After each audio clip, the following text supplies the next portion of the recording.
Dear students, in this class I am going to start a new topic called metal. Metals को हम लोग metals हम लोग ये properties देखेंगे. The first is physical properties of metal. The second is chemical properties of metal. The third is reaction with oxygen. The fourth is reaction with water. The fifth is displacement reaction and the sixth is reaction with acid and base. है ना? तो अब हमारा जो पहला है वो है फिजिकल प्रॉपर्टीज ऑफ मेटल. और फिजिकल प्रॉपर्टीज ऑफ मेटल में हम लोग जो पढ़ेंगे वो पहली प्रॉपर्टी है malleability. The first thing is malleability, है ना. अब मैलिएबिलिटी क्या होती है? आपने देखा होगा कि हम मेटल्स को पीट के एक थिन शीट के फॉर्म में कन्वर्ट कर सकते हैं. हम मेटल को लगातार हैमर करें तो वो एक थिन शीट के फॉर्म में कन्वर्ट हो जाएगा, है ना. This property by which they can be beaten into thin sheet is called malleability, है ना. जैसे कि आपने देखा होगा कि हम जो एल्युमिनियम फॉयल को यूज़ करते हैं रैपिंग के लिए, वो भी एक शीट के फॉर्म में होती है. या एक सिल्वर फॉयल है जिसको हम डेकोरेशन के लिए यूज़ करते हैं, वो भी क्या होती है? एक शीट के फॉर्म में होती है ना. The second property is ductibility. Ductibility, है ना. The second property is ductility.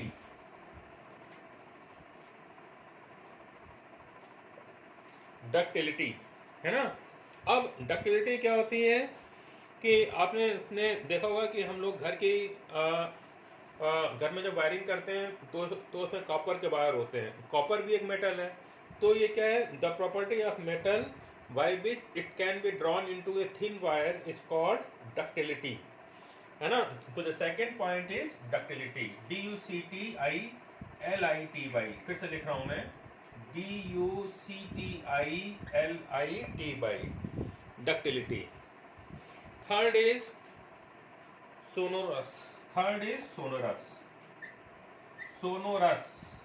अब सोनोरस प्रॉपर्टी क्या होती है कि जब आप एक वुड के बॉक्स को बीट करते हो तो वहां पे आपको साउंड नहीं सुनाई पड़ती है, लेकिन जब आप मेटल के बॉक्स को बीट करोगे तो वहां पे आपको एक आवाज सुनाई पड़ेगी, है ना. सो ये क्या है कि मेटल को बीट करने पे एक साउंड सुनाई पड़ती है. इसी प्रॉपर्टी को हम बोलते हैं सोनोरस, है ना. Metals are called sonorous because they produce ringing sounds.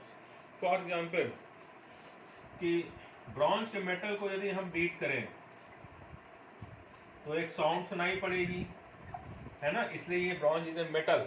लेकिन हम यदि ये वुड के बॉक्स को बीट करें तो नो साउंड नहीं सुनाई पड़ेगी, इसलिए वुड इज नॉन मेटल, है ना. तो मेटल का क्या है? मैलेबल है, डक्टिलिटी है, उसमें सोनोरस है. द फोर्थ पॉइंट इज कि they are good conductor of heat and electricity. They are good conductor of heat and electricity, है ना. मेटल्स क्या होते हैं कि हीट और इलेक्ट्रिसिटी के गुड मेटल्स भी हैं, गुड कंडक्टर भी है ना. अब इसमें दो चीजें हैं. कुछ मेटल्स हैं जो इन प्रॉपर्टीज को फॉलो नहीं करते, उनको हम एक्सेप्शन बोलते हैं, है ना. जैसे कि आप देख लीजिए, एक्सेप्शन मतलब ये एक्सेप्शन का मतलब है कि वो मेटल्स जो इन प्रॉपर्टी को फॉलो नहीं करते. जैसे क्या है? पहला सोडियम एंड क्या है? Potassium. These are called soft metals, है ना. ये जो है सॉफ्ट मेटल्स हैं, आप उनको एक नाइफ से कट कर सकते हो. जनरली मेटल क्या होते हैं कि हार्ड होते हैं, लेकिन जो सोडियम एंड पोटेशियम क्या है कि ये आपके सॉफ्ट हैं. तो ये सॉफ्ट है लेकिन तब भी ये मेटल्स हैं. दूसरा क्या है कि जनरली हम देखते हैं ना कि मेटल एक सॉलिड के फॉर्म में होता है, लेकिन जब आप मरकरी को देखोगे तो मरकरी क्या है? मरकरी एक लिक्विड है. मरकरी क्या है? Mercury is a liquid. Mercury एक लिक्विड है, जबकि ये क्या है? जबकि ये एक मेटल है. तो सोडियम, पोटेशियम और mercury, these are the exceptions, है ना. अब नेक्स्ट इसमें आता है हमारा chemical properties. Next is chemical properties. Next is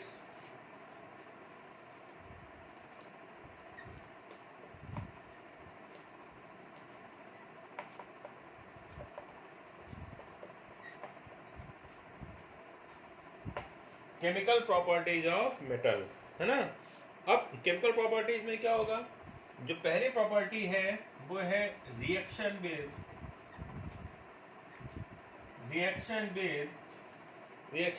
oxygen, reaction with oxygen, है ना। आपने देखा होगा कि जब आप किसी भी लोहे के आर्टिकल को बाहर खुला छोड़ दो तो उस पर एक पपड़ी जम जाती है ब्राउन कलर की, उसको हम रस्ट बोलते हैं या हम उससे जंग बोलते हैं। आपने देखा होगा कि बहुत से जो ब्रिज वगैरह लोहे के जो होते हैं उसमें भी मतलब कुछ सालों बाद जंग लगना शुरू हो जाती है और फिर उसमें गवर्नमेंट को काफ़ी पैसा खर्च करना होता है उस जंग को रिमूव करने के लिए, है ना। तो वो मतलब क्यों होता है, क्योंकि मेटल क्या होती है कि जब एयर से रिएक्ट करती हैं तो वो ऑक्सीडाइज हो जाती हैं और वो जो आयरन है वो आयरन ऑक्साइड में चेंज हो जाता है, उसी को हम रस्ट बोलते हैं, है ना। तो पहला क्या है इसमें कि when metals are exposed to air they get rusted, उसमें बेटा जंग लग जाती है ना, they get rusted। दूसरा क्या है कि आपने जब देखा होगा कि जब आप एक कॉपर वेसल को जब आप एक मॉइस्ट एयर में रखोगे तो उसमें ग्रीन कलर की कोटिंग हो जाती है। वो क्यों होता है, वो उस केस में क्या होता है, जो कॉपर होता है वो मॉइस्ट एयर से रिएक्ट करके, जो कॉपर है वो मॉइस्ट एयर से रिएक्ट करके कॉपर हाइड्रोक्साइड और कॉपर कार्बोनेट बनाता है। ये जो दोनों कंपाउंड है तो इसी की वजह से उसमें क्या होता है कि ग्रीन कलर की कोटिंग उसमें डिपॉजिट हो जाती है ना।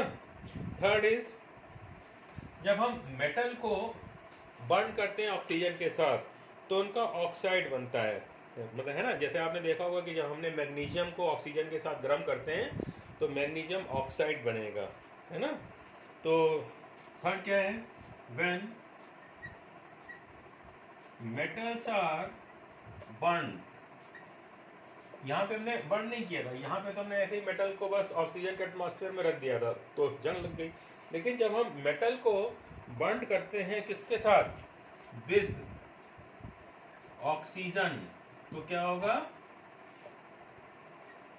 देयर ऑक्साइड्स आर फॉर्म्ड, है ना। और ये क्या होता है, क्योंकि मेटल के ऑक्साइड है, ये बेसिक होता है नेचर में, और बेसिक चीज क्या करती है कि रेड लिटमस को ब्लू बना देती है ना। तो उसका नेक्स्ट पॉइंट क्या होगा, इसी का मैं C1 डाल दूं तो C2 क्या होगा कि they turn red litmus blue, कि वो रेड लिटमस को क्या कर देते हैं, ब्लू कर देते हैं, है ना। तो ये पहला पॉइंट हो गया रिएक्शन विद ऑक्सीजन, है ना। अब सेकंड पॉइंट क्या है, reaction with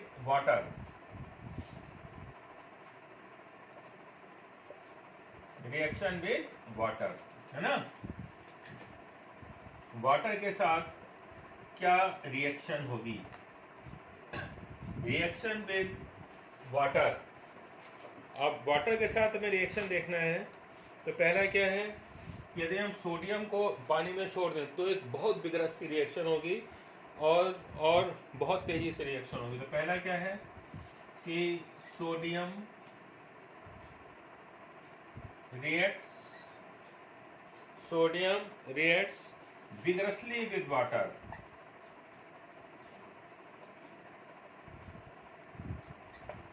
sodium react vigorously with water, है ना, बहुत तेजी से रिएक्शन होगी। इसलिए सोडियम को हम पानी में नहीं रखते हैं, sodium is stored in kerosene.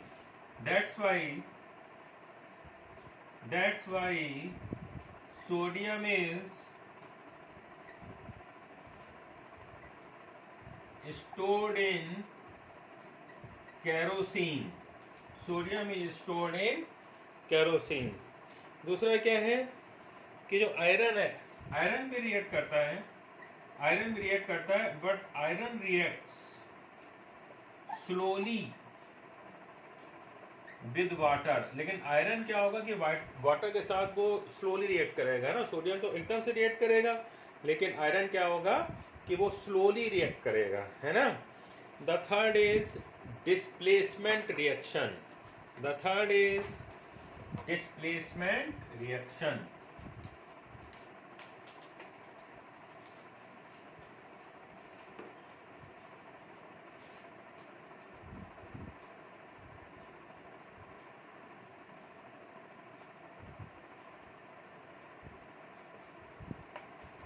Displacement reaction, है ना.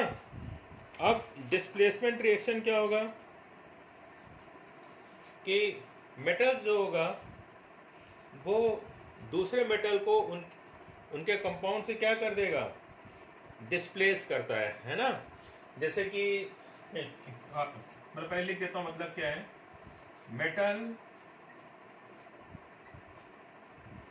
Metal displaces another metal. Metal displaces another metal from its compound.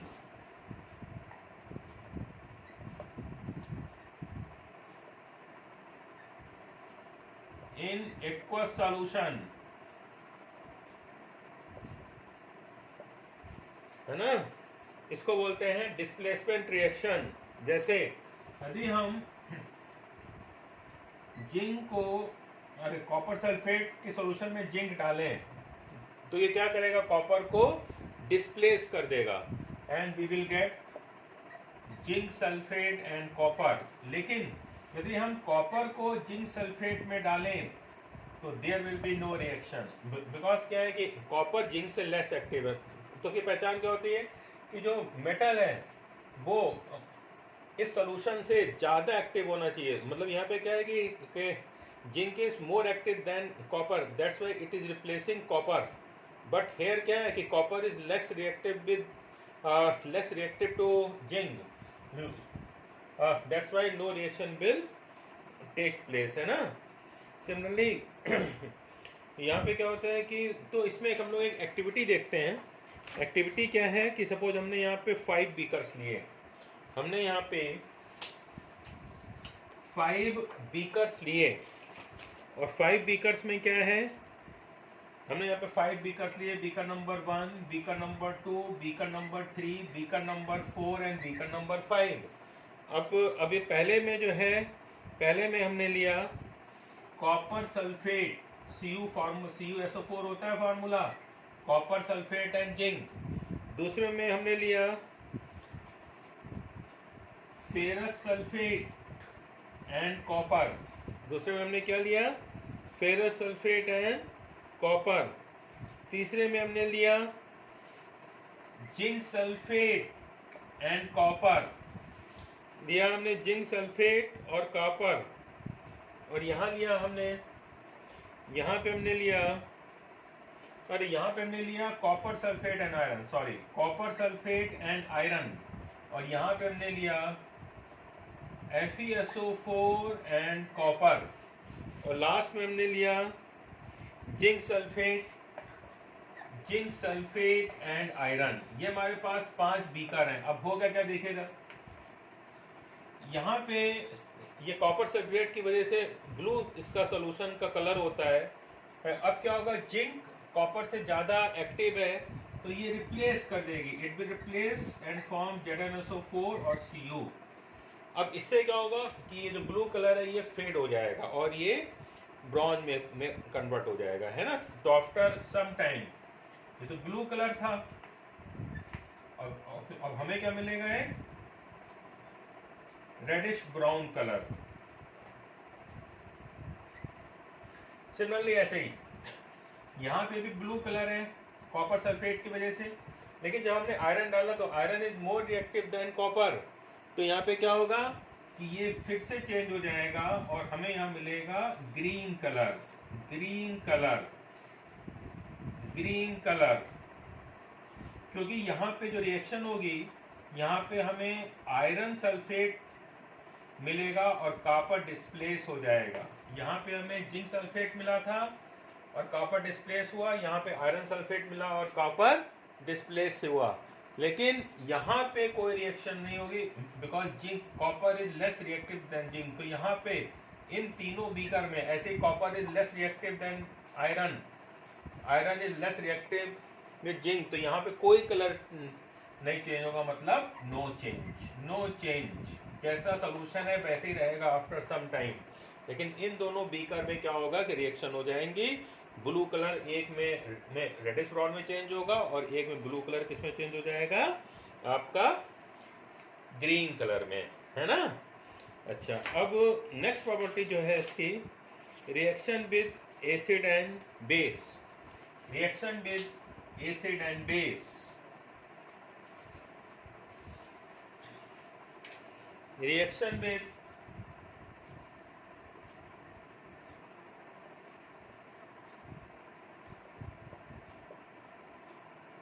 Acid and base.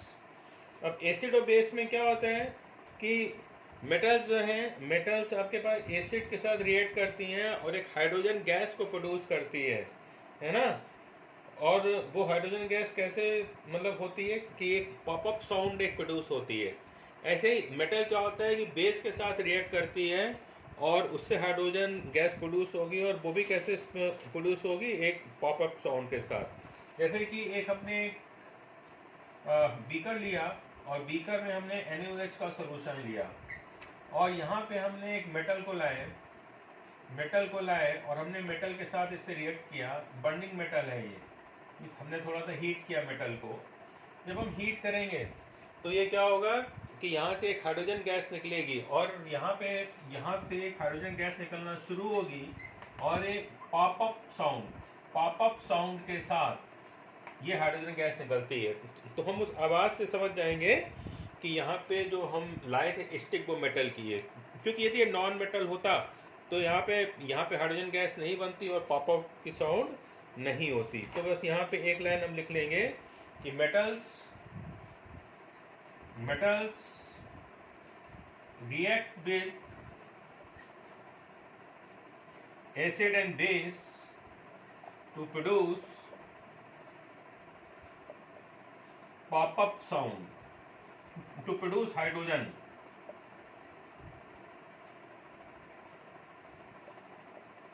that escapes with pop-up sound। ठीक है, तो ये रिएक्शन हो गई मेटल्स की आपके पास एसिड और बेस के साथ, है ना। अब जो हम लोगों ने पढ़ा उससे हम लोग कुछ रिकैपिचुलेशन करेंगे। तो रिकैपिचुलेशन क्या है, देखो रिकैपिचुलेशन क्या है। तो